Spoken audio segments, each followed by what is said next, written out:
Hey everybody, and welcome to another edition of Eddie's Toy Box here on Funko Friday. We are taking a look at some of the, well, I wouldn't say secondary characters of Marvel Civil War today, but you gotta kind of assume that they are, just because it seems like the main matchup is Team Iron Man, Captain Iron Man, and Team Captain America, going against each other with these guys.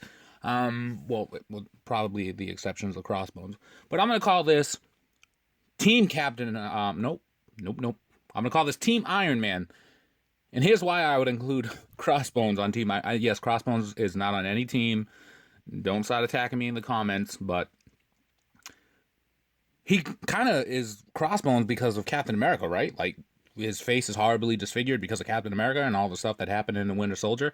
Because this, for those of you who don't know, is the character Brock Rumlow from Winter Soldier, who was one of the agents. And then went to Hive, and then yeah, he was like one of the villains, and series of unfortunate events. He's now CrossBones, and as you know, this is War Machine, and introducing the Black Panther, which is an awesome addition to the movie, and he will be getting his own movie pretty soon as well. But in the meantime, now we have a pop. It's awesome. Let's take a look at least one of the boxes. We'll take a look at CrossBones' box. The side of the box shows you the concept art. Back of the box shows you the other pops in the series. So we've got Captain America, Iron Man, Falcon. Falcon is a Hot Topic exclusive. Iron Man has an unmasked Iron Man, which is a Hot Topic exclusive as well. Captain America has like a fighting pose Captain America, which is a GameStop exclusive. We reviewed those already. War Machine, Winter Soldier, Black Panther. Black Panther, I believe, has two variants. One being an unmasked variant that's coming to Walgreens, and the other one being like a glittery variant that's going to Walmart. Agent 13, Black Widow, Scarlet Witch, CrossBones. Now, CrossBones, just like the Black Panther, he has two variants as well. One is a damaged mask one, whereas like mask is kind of half off, half on. And I think that's a Target exclusive or a Barnes & Noble exclusive. And then the other one is a completely unmasked variant where you can see the horribly disfigured face and his full head of hair. And that is either a Barnes & Noble or a Target exclusive as well. And then you've got Giant Man here, which is not releasing until May 1st, and I've went over my expressions of that already. It's kind of upsetting because obviously if they wanted to not release until May 1st because it's a spoiler, then you wouldn't put him on the back of the box. You wouldn't put him in a toy catalog. You wouldn't let all the other toy companies release Giant Man figures. So why do you do this? Why you do this, GameStop, Funko? Let GameStop sell me my Giant Man. I digress. So we'll take a look at these guys. Alright, so starting with War Machine here. He apparently is going back to War Machine now and not being known as the Iron Patriot. He's different from the suit that the Iron Man is wearing in this one, which is pretty cool because typically they'll use the same exact mold and just paint it silver and call it War Machine. For this time around, though, they've given him his own suit, and that's pretty awesome. He's got like this sculpt on the wrist here, which looks like they could be additional blasters. Look right there, and that's kind of cool. The little star logo on his shoulder pad there. Well, shoulder armor. There's not one on that side. And then he's got like this baton here.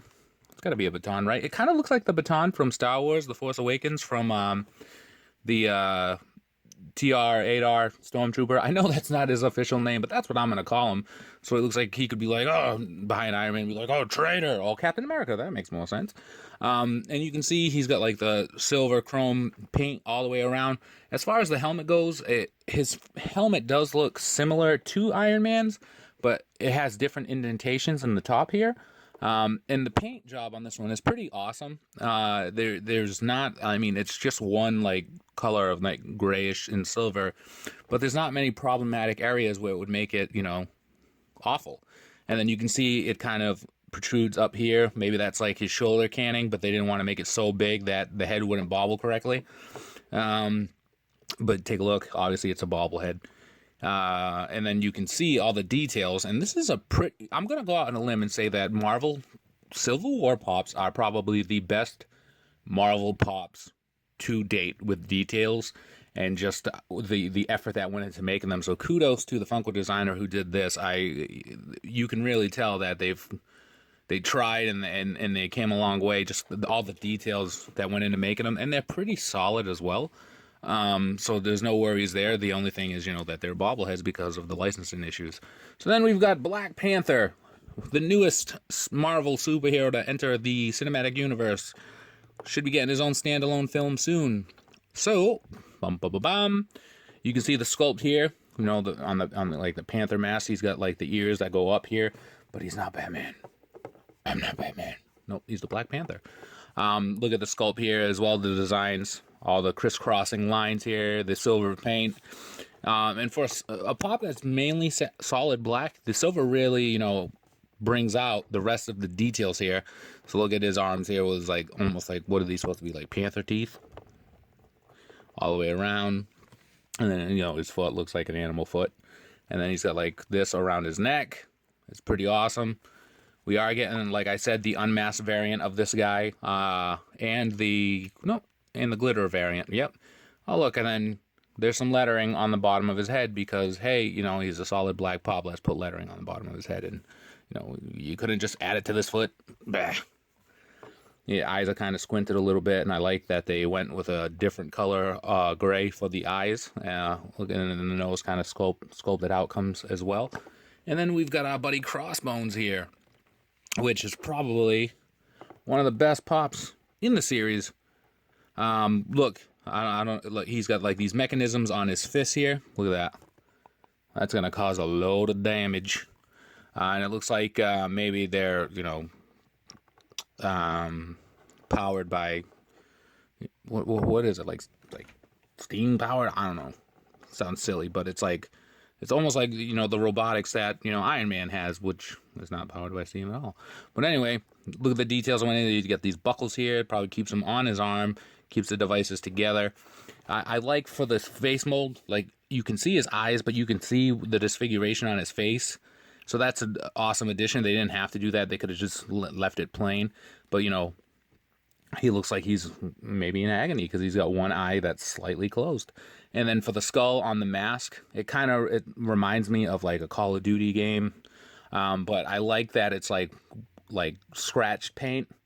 So you can see like the white and the black, and it's like scratch. It's just not a solid skull. And that, I believe, is awesome.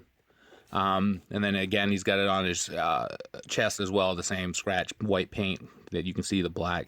Then he's got, his little Batman utility belt here, all the way around his body, all the way to the back. You can see where it clasps together right there, and that's pretty cool.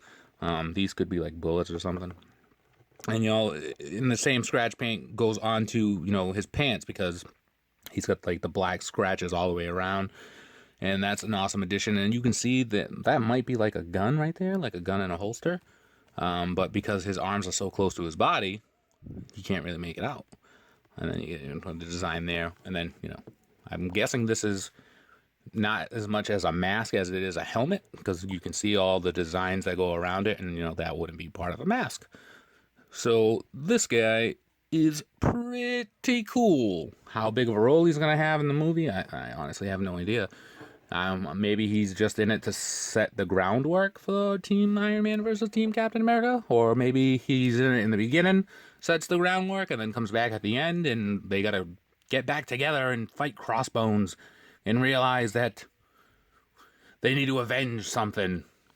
But there you go. War Machine, Black Panther, and CrossBones. And if you like the video, give us a like, comment on it down below, subscribe for more, follow us on Instagram at EddiesBGO_figs, where we post daily pop pictures. Look for us on Twitter and Facebook, EddiesToyBox, the same name. Join us on Facebook at Poppin' Off About Funko. Look for my column Thursdays on popvinyls.com. And as always, be kind to one another. Have a great day and free the pops. We'll see you around.